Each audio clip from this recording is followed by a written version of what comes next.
She was the smallest person in the room and the only one who didn't laugh. When she asked for a rifle, they called it a joke. But when the general saw her scar, he stepped back 3 full steps. That's when the truth dropped like a bomb. She wasn't just a tech. She was the last ghost of Black Talon. And in less than 5 minutes, she'd save a base, rewrite history, and vanish into legend. The words hadn't even finished leaving her mouth when the entire briefing room burst into roaring laughter, sharp, cruel, echoing off the metal walls like gunfire. You'd think someone had just cracked the world's funniest joke. But she wasn't laughing.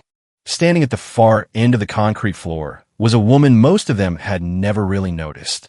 She was small, maybe 5'4" at best, dressed in grease-streaked coveralls that still smelled faintly of gun oil. Her hands were rough from years of labor. Her boots were older than some of the recruits in the room, and her hair was tied back in a way that made it clear she wasn't here for anyone's approval. To them, she was just the armory ghost. Maintenance staff. A nobody. One of the younger soldiers, Staff Sergeant Collins, couldn't contain himself. He leaned back in his chair, arms crossed, cocky grin plastered across his face. What do you want with a sniper rifle? Planning to polish it to death?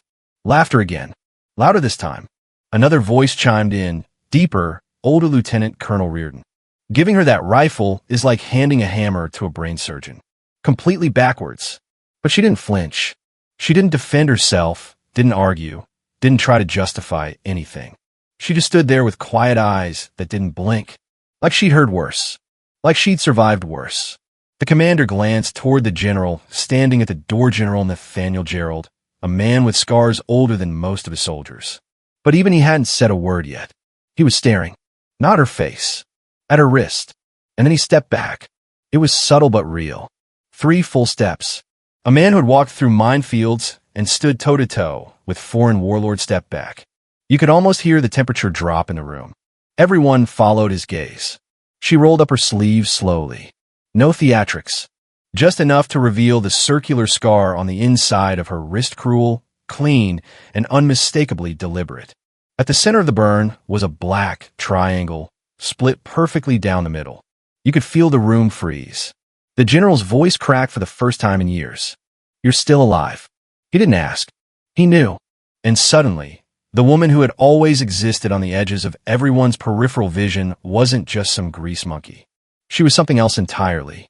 That day, she walked into a lion's den full of egos and legends and men who thought they had seen it all, and with one scar, she silenced them. Her name was Jade Monroe, 30 years old, weapons systems technician on paper. But there was a reason she kept her head down. A reason she stayed invisible. A reason her records ended 12 years ago with a single classified phrase. Black Talon terminated. No one in that room could have guessed the weight those words carried. No one until that moment knew they had been eating, sleeping, and training next to the last living ghost of a unit that had been erased from every Pentagon file for being too dangerous to exist. And she had just asked for a DSR-50. Who the hell is she? Someone whispered. No one answered. Because in that moment, everyone knew they had just insulted someone who'd seen more war than all of them combined. And the worst part? She hadn't said a single threatening word. She didn't have to. Nobody said a word as Jade Monroe stepped forward. The laughter had dried up like a puddle under desert heat. Silence hung heavy in the air, thicker than dust, thicker than pride. General Gerald finally spoke, voice low and careful, like he was defusing a live explosive. Give her the Black Talon. Even those who didn't understand the reference flinched. Black Talon wasn't just a name, it was a ghost story whispered in top clearance corridors. A unit so covert, it didn't have ranks. Just scars. No uniforms. Just marks. Soldiers chosen for skills that didn't belong on any manual. People erased from existence the moment they were chosen. And this woman? This tech nobody even saluted when she passed? She wasn't a relic. She was the last living remnant. Lieutenant Colonel Reardon blinked hard, tried to recalibrate what he thought he knew. General, she hasn't fired a live round in years. The general didn't even look at him. She doesn't need practice, he said. She trained the ones who trained you. In the silence that followed, Jade turned slowly and walked toward the armory cage. The same cage she'd cleaned every morning for 6 years.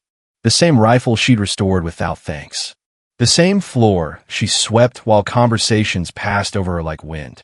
But this time, when she approached the lockbox labeled DSR-50, the gate guard didn't ask for credentials. He just stepped aside. She opened the case with the care of a violinist revealing a priceless instrument. The matte black sniper rifle gleamed in the fluorescent light, untouched by tech. No digital mods. No tracking. Pure analog death. She checked the bolt, ran her finger along the chamber, loaded 3 rounds. Watching her was hypnotic, like watching someone lace up old dancing shoes before walking into a war zone. Collins, who had mocked her the loudest, cleared his throat and stepped back. Jade didn't say a word to him, not even a glance. Instead, she turned to General Gerald. How many platforms still operational? He sighed. 1. The analog DSR. Everything else is fried from the EMP lockdown. We're blind, deaf, and crawling with hostile drone traffic. She nodded calm. Then I'll make these 3 count. That was it. No war cry. No grand speech. Just purpose. She moved like a shadow down the hall, rifle slung across her back like it belonged there all along. The troops parted for her not out of fear, but something deeper. Reverence. Confusion. Maybe even guilt. Because deep down, some of them remembered every time they'd brushed past her without a second glance. Every offhand joke. Every time they tossed a jammed rifle her way like trash and walked off. And now, she was the only thing standing between them and a swarm of autonomous killer drones screaming through the sky. Word spread fast. They called it a code, Black Full Electronic Collapse. 18 hostile drones inbound. No comms. No jammers. No defense. Only one woman with 3 bullets and nothing left to lose. Jade climbed the old observation tower. It hadn't been used in years, left to rust under the desert sun. The stairs groaned under her weight, but she never hesitated. Every step she took sounded like a metronome counting down to something inevitable. The soldiers watched from below. Not a single one tried to stop her. Up top, the wind was sharp, bitter. It bit through her coveralls like ice. She dropped to the concrete roof, laid the rifle across a folded tarp she found tucked under an old antenna, and looked out across the horizon. The sky was empty for now, but not for long. Jade exhaled slowly. Her hands didn't shake. Her eyes didn't flinch. She adjusted the scope like someone tuning an old radio. 3 bullets. 3 chances. Down below, they didn't believe she could do it. They didn't know her story. Not really. 12 years ago, in a mission buried so deep even the CIA couldn't find it, Jade had made a choice. The rest of Black Talon had turned their rifles on each other, trapped in a setup so poisonous, so treacherous, it burned the entire unit to ash. Friendly fire turned fatal. She'd been 17, the youngest, the last one standing. But she hadn't fired out of vengeance. She hadn't fired at all. She had held her final bullet. Not for the enemy, but to stop her own team from killing each other. That restraint had haunted her ever since. But this time was different.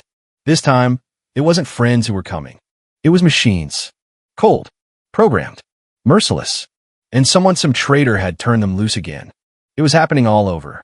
Only this time, she had no team to save. Just a base full of soldiers who didn't even know they needed her. The sky began to shimmer. Heat waves danced on the horizon, and then they appeared sleek, black, humming with energy. 18 drones, flying in a perfect formation like a knife slicing through the clouds. The kind of machines designed to wipe out an entire base in under a minute. And somewhere out there, the same traitor who had ended Black Talon was still pulling the strings. Jade narrowed her eyes behind the scope. She whispered only 4 words to herself. Time to come home. The drones were getting closer, now 18 dots in the distance, racing in with clinical precision. No sound. No mercy. Down below, no one moved. Echo Base had never felt so helpless. Officers shouted into dead comms. Techs slammed their fists against fried terminals. Every radar system, every turret, every defense platform paralyzed by the EMP. Like a ghost had touched the wires and drained them dry. And yet, one woman lay prone atop a forgotten tower, eyes locked to her scope like time itself had frozen. Jade Monroe. She tracked the incoming swarm with the calm of a surgeon. Her breathing was steady, controlled. The kind of focus that doesn't come from training manuals or weekend drills. It comes from living through betrayal and crawling back out of the grave. They'd told stories about Black Talon in whispers, but now the last of them was real. And she had a rifle. Her finger settled on the trigger. First shot. The rifle roared. One drone crumpled midair like a puppet with its strings cut spiraling into the sand below. But something about it was off. It didn't just crash. It triggered something. The rest of the formation shudderitas, if confused. Down below, a lieutenant gasped. She's disrupting their hive's sync. But Jade already knew. She wasn't just shooting metal. She was breaking code. She'd seen this kind of swarm before, not chaos, but choreography. These weren't autonomous attackers. They were linked, mirroring, sharing data in microseconds. And like any hive, it had a heart. She adjusted her aim, not a drone this time, but 3 miles out across the desert. A faint glint caught her eye. A control tower. Too far for most, but not for her. She fired again. Second shot. The bullet tore through the shimmering heat and shattered the backup relay node, the ghost brain. The drones twitched in midair. 2 collided and burst into flame. 3 more dropped like dead wasps. The rest scattered, confused, reeling. But that's when he stepped into view. A figure in desert camo, crouched beside advanced piloting gear. Too advanced. Not government issue. Not even Black Ops. This was something darker, something off the books. He turned, as if sensing her through the scope, and lowered his hood. Jade inhaled sharply. It was him. 12 years, and he hadn't aged a day. The man who sold him out. The mole. The whisper behind the massacre of Black Talon. The one who vanished after Operation Ghost Mirror went to hell. The Pentagon had erased him. Jade had buried him in her memory. But here he was. Still breathing. Still profiting off blood. And he wasn't alone. 2 more figures stepped from the shadows. One of them raised a hand and pointed directly at her. They had been waiting for this. It wasn't a drone strike. It was a trap. And now, the remaining drones weren't heading for Echo Base anymore. They were coming for her. She had 30 seconds. Maybe less. She could run. She knew how. Disappear into the sand. Vanish like she did 12 years ago. But then she saw it. Through her scope, the traitor lifting a sniper rifle. Not at her. At Echo Base. More specifically at the command center. One pull of that trigger, and every officer inside would be vaporized. She didn't hesitate. Third shot. It sliced through time itself. Across 3 miles, over wind and heat and history. The bullet hit not the traitor but the relay switch beside him. The entire drone network went dark mid-flight. One by one, they dropped. Like stars falling from the sky. Down below, the base erupted in shock as steel rained down around them. Soldiers who'd braced for death stood staring, mouths open. Alive. Because of her. Jade didn't cheer. She didn't smile. She just kept her eye on the scope. The traitors stood still, stunned. Across that vast desert, their eyes met. Not rage. Not fear. Just unfinished war. He gave her a nod, then turned and vanished once more. Echo Base was safe for now. But the war? Far from over. Jade slung the DSR-50 back over her shoulder like it was nothing more than a toolbox. She walked down the tower stairs without fanfare, boots tapping the concrete like distant thunder. When she reached the ground, no one knew what to say. Not a word. General Gerald was the first to move. He stepped toward her, stunned. Monroe, thank you. I mean that. For all of it. She cut him off gently. Sir, is the base secure? He nodded. It is. She gave a faint smile. Then my obligation is fulfilled. And with that she walked away. No medal. No debrief. No rank restored. Just silence. But as she passed the mess hall, she paused just once. She reached into her pocket, pulled out her metal nameplate Jade Monroe, Weapons Systems Department, and placed it neatly on the center table where every soldier would see it. Beneath it, a single hand-scrawled note. Don't remember my name. Just remember to protect each other. Before sunrise, she was gone. No formal sign-out. No salute. No bouvier. Just an empty bunk. A rifle rack wiped clean. A silence that somehow felt louder than any gunfire Echo Base had ever known. Some say they saw her vanish into the desert, footsteps fading into wind. Others claimed she caught a ride with a supply truck heading west, never looking back. But most they didn't speak at all. They just looked at the mess hall tablet, the nameplate, at the handwritten note, and wondered how many ghosts they'd walked past in their lives without ever seeing them. General Gerald never filed a formal commendation. He knew it wouldn't make it past the first layer of classified clearance. Black Talon wasn't meant to exist, let alone receive praise. So, instead, he made one quiet call. A secure line. One number only she would answer. Jade, his voice was softer now, stripped of rank. I need to thank you for saving my people. For coming back. There was a long pause. Static hummed like a heartbeat. Then her voice. Is Echo secure? Yes. Then my debt is paid. Click. The line went dead. That was the last anyone ever heard from her. But the legend that didn't die. It grew. At first, it was just whispers.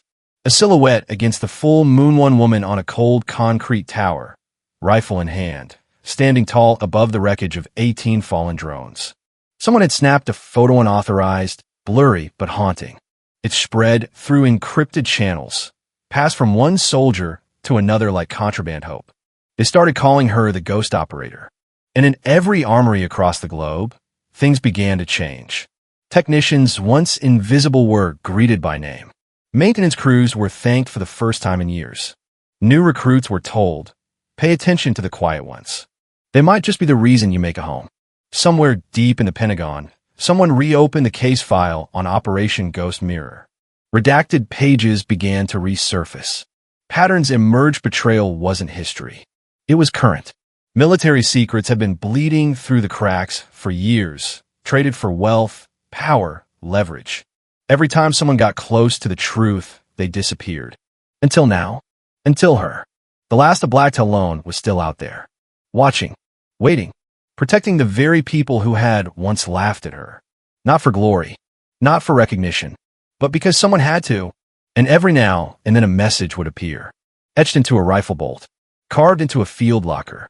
Slipped into a scrambled comm signal. Just 3 words. Still standing. G. You see, true power doesn't wear medals or scream orders. It doesn't care for credit or ceremony. It lives in the quiet. They overlook the ones who stay behind to clean up after the storm and then vanish before dawn. Jade Monroe didn't come back for vengeance. She came back because no one else could do what had to be done. Because when the systems failed and the drones rose and every gun went silent, all that stood between life and death was one woman with 3 bullets and a memory full of ghosts. She was never meant to be seen. But now the world could never forget her.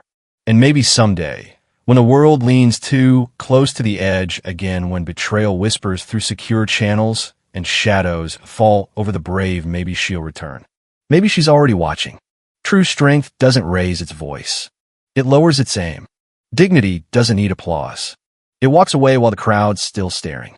And sometimes the one who saves you is the one you ignore the longest. If you've ever felt unseen, unvalued, like your worth was measured by rank or title, remember this.